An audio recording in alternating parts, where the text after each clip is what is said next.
Yo guys, what is going on? Welcome back to another video. Now, as I said before, don't even comment about my trim. I understand, but it's a lockdown business. I've got two videos coming, and they're pretty much the same. I've got my worst defeats I've seen as a Borough fan, and my top 5 best results I've seen as a Borough fan, or best games as a Borough fan. Before I kick it off with the top 5 worst defeats I've ever witnessed in my lifetime as a Borough fan now, as I've just said then, these are not ones that people go, oh, I know, but you never mentioned that game, I wasn't at them games, and I only want to do this video based on the games that I was there sort of live for, and the ones that I sort of sat in my seat and thought, this is dross, we look terrible, get me home. That's the only things that I can think about whenever I'm getting these 5. And when I'm writing down the dates and writing down the scorelines and everything else, trust me, all the memories of all them dark times all come rushing back. So, as always, people, before we get into this video, make sure you go down below, tap the subscribe button. It only takes a quick second to go and tap it, and of course drop my like button as well, much appreciated. Of course, check out any more videos inside the I button in one of these corners as well. So starting from number 5 being, you know, one of the worst, but then number 1's going to be absolutely dreadful. Get me home, don't want to be around it anymore. So in number 5, I actually scribbled out Watford because I actually went to a bad Watford game, but it isn't number 5. And number 5, I went in the Tony Pulis era to the Liberty Stadium, Swansea City away. Left at about 5 o'clock in the morning, got to Swansea for 1:30. It took about 7.5, nearly 8 hours to get to Swansea. Stuck in loads of traffic. Got to the stadium, red hot summer's day. I was full of flu. Still went to the game. And watchers get absolutely slapped up. Dan James special as well. He absolutely ran the show for Swansea that day.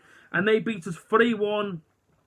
George Saville scored late on 81st minute. By then, the damage had already been done. We were absolutely battered to the max. That's when I was kind of totally Pulis out. That's when it started. I remember inside that period, the Swansea game, the 3-1, actually happened in between them sort of 6 games that we didn't win. And I think 2 of them we were winning at one point. And of course, we went on to have 6 defeats. And that pretty much cost us our playoff hopes that season with Tony Pulis. So yeah, Swansea City away on the 6th of April 2019, 3-1 was one of the worst defeats I've possibly seen as a Borough fan. Number 4, home game, North Stand. I was in row number 3 for this one. I had a friend, his dad and his granddad behind me at the time. Really was excited for this game. I remember it very well. West Brom came to town. I remember Borough fans from the South Stand inside the block, was it 53A? Because I remember it, I moved to in the end, actually climbing over the separation sort of mesh, trying to get into the West Brom and to try and actually have a scrap with all the West Ham, with all the West Brom, not the West Ham, with the West Brom travelling supporters, because they absolutely drilled us 5-0. Yeah, it was absolutely brutal. I remember just going absolutely crazy in my seat. We were 5-0 down. I'm sat in my seat thinking, what is life watching this? We got absolutely battered. I don't remember what the score was at half-time. I think it might have been 3 or 4-0 at half-time. We just got absolutely tonked over by West Brom. Their fans are going mental, as you can imagine. And this happened on September the 19th, 2009. 5-0 to West Brom. That was one of the worst afternoons of my life. We were absolutely pathetic, man. The third, and one of the ones that actually got captured on BT Sport. And like I say, you know, a lot of Borough fans see me stood there in the rain for 90 minutes. Absolutely soaking wet I was. I had no roof on the away end at League 2, Newport County. This is number 3. They beat us 2-0 in the FA Cup replay. Of course, drew 1-1. Of course, they got the goal in the last couple of seconds at the Riverside. So I've sent this to a Tuesday night replay. And I believe I just got home on a Monday from Tenerife. The very next day, I got in the car. We went to Wales. We went to Newport. And yeah, 5th February 2019. And they beat us 2-0. And again, we had a full sort of strength team. Son Belonga was in that team.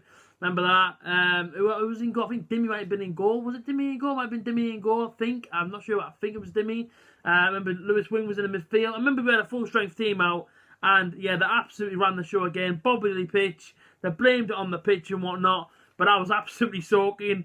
I even got a flu from that one as well. And yeah, Newport County away. We got smashed up 2-0. Horrendous. Tuesday night as well in Wales. We got absolutely battered, man. It was a joke.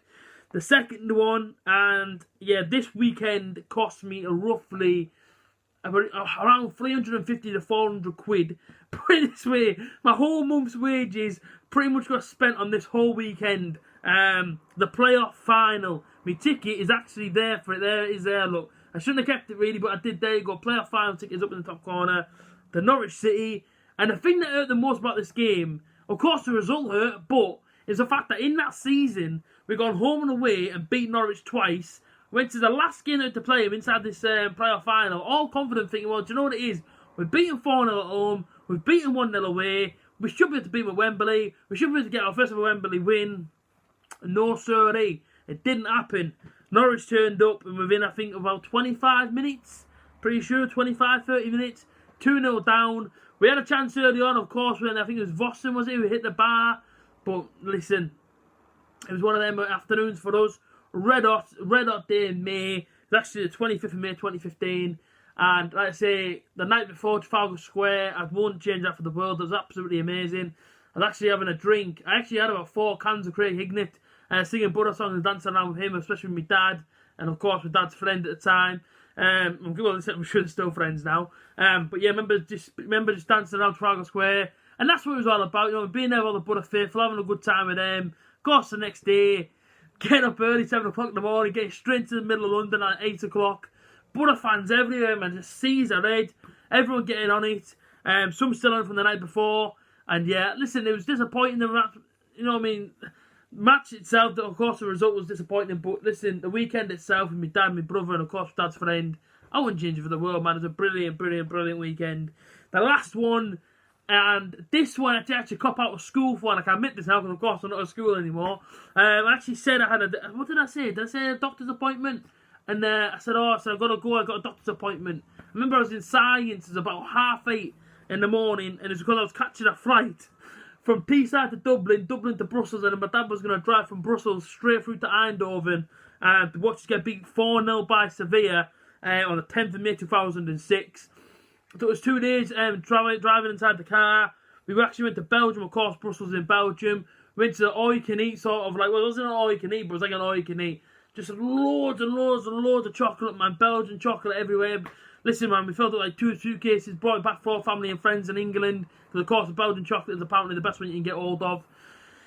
Went to the game, we sat in the sort of neutral sort of zone on the corner flag. Sevilla fans everywhere, man, around us. And every single time they scored, they went crazy and just, as they would, flags going up in the air. They were all singing their songs. And I remember being sat there with my dad looking at him. I remember seeing his face, a face like thunder. 4-0 down, and we should have had a penalty in that game. Some people don't admit it. We should have had a penalty. We should have scored the volley. It didn't happen. We got beat 4-0. I remember Swartz wore the flipping mask on his cheekbone. Of course, he did it in the FA Cup when Harewood scored the winner against us. Knocked out the FA Cup semi-final. Of course, at Villa Park. There's so many more I could go through and say, but yeah, they're definitely my top 5. But again, I like the playoff final. Eindhoven I wouldn't change for the world because, of course, I was with my dad.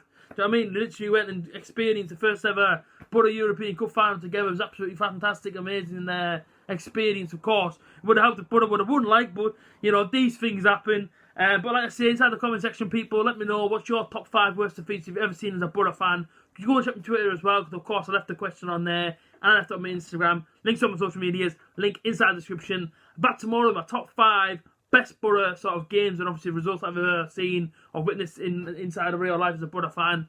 It's a hard time being a Buddha fan, you know what I mean? We don't have many good times, but listen, when they do come, we enjoy them and we celebrate them for a long, long time. As always, you like, comment, share, and subscribe, and I'll see you tomorrow. Peace out.